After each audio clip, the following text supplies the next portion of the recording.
অঙ্গনওয়াড়ি কেন্দ্রে চাল চুরি করে বিক্রি করে দেওয়ার অভিযোগ উঠল অঙ্গনওয়াড়ি কেন্দ্রের কর্মীর বিরুদ্ধে। অঙ্গনওয়াড়ি কেন্দ্রে চাল চুরি করে বিক্রি করে দেওয়ার অভিযোগ উঠল অঙ্গনওয়াড়ি কেন্দ্রের কর্মীর বিরুদ্ধে। বিষয়টি জানাজানি হতেই অঙ্গনওয়াড়ি কেন্দ্রের সামনে বিক্ষোভ দেখাতে শুরু করেন এলাকাবাসীরা। ঘটনাটি বীরভূমের নলহাটের শেওড়া কোড্ডা গ্রামে। যদিও চাল চুরি করে বিক্রি করে দেওয়ার অভিযোগ অস্বীকার করেছেন অঙ্গনওয়াড়ি কর্মীরা।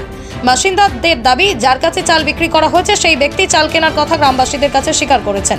এদিকে অঙ্গনওয়াড়ি কেন্দ্রের কর্মী এই অভিযোগ অস্বীকার করছেন। তার দাবি, গ্রামবাসীদের অভিযোগ তদন্ত করে দেখা হোক, তাতে যে পরিমাণ চাল দেওয়া হয়েছিল সেই পরিমাণ চাল অঙ্গনওয়াড়ি কেন্দ্রে মজুত রয়েছে।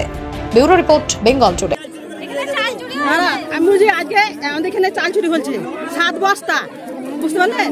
একবার টোটোতে নিয়ে গেছে, একবার ওর ছেলে নিয়ে গেছে, একজনকে ওইখানে বাড়ি ওকে চাল বিছাচ্ছে। প্রতিবাদ করছে, ওরা প্রতিবাদের মানে ই করে না, বুঝতে পারছেন তো? কেমন তাহলে দেখেন পাবলিক ঘুরে আমার মাল নেবে তো চাইছি আজকে বদলি করে এখানে থাকাই যাবে। এটা কোন গ্রাম?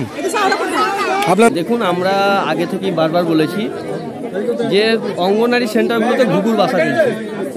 আপনারা জানেন যে তৃণমূল সরকার যেভাবে রাজত্ব চলছে, তৃণমূলের রাজত্বকালে অঙ্গনওয়াড়ি সেন্টার থেকে আরম্ভ করে প্রাইমারি স্কুল সমস্ত জায়গায় যে মিড ডে মিলের দুর্নীতি, সেই মিড ডে মিলের দুর্নীতি নিয়ে আমরা বারবার বলেছি। আজকে আপনি দেখলেন যে আমার এই শেওড়া কোড্ডা গ্রামে এখানে দেখা গেল যে তারা পাবলিক দর্শক বলছে যে সচক্ষে তারা চাল বিক্রি করতে দেখেছে তাদেরকে, এবং তারা 6 বস্তা চাল এসছে, সেখান থেকে 3 বস্তা দোকানে বিক্রি করা হয়েছে।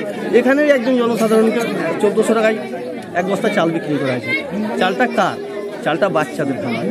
আজকে তৃণমূল বাচ্চাদের খাবার থেকে মানে বড় সব কিছু চুরি করতে করতে এতটাই নিচে নেমে গেছে তৃণমূল সরকার যে বাচ্চাদের খাবার পর্যন্ত চুরি করে খাচ্ছে। বাচ্চাদের ডিম, চাল এটা শিশুদেরকে দেওয়া হচ্ছে, কেন্দ্র পাঠায়, সেই কেন্দ্র সরকারের চালটাও চুরি করে কিন্তু তৃণমূল আজকে খেতে শুরু করে দিয়েছে। আমার এই বিষয়ে কিছু বলার নাই। আমার সমস্ত স্টক ঠিক আছে। আমার অফিসের ঊর্ধ্বতন কর্তৃপক্ষ আসছে, তারা আমার স্টক দেখবে।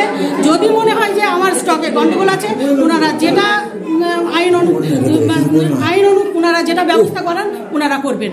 আমার স্টক ঠিক আছে। এটা কোন সেন্টার? এটা শেওড়া সেন্টার। কি নাম আপনার? বলুন।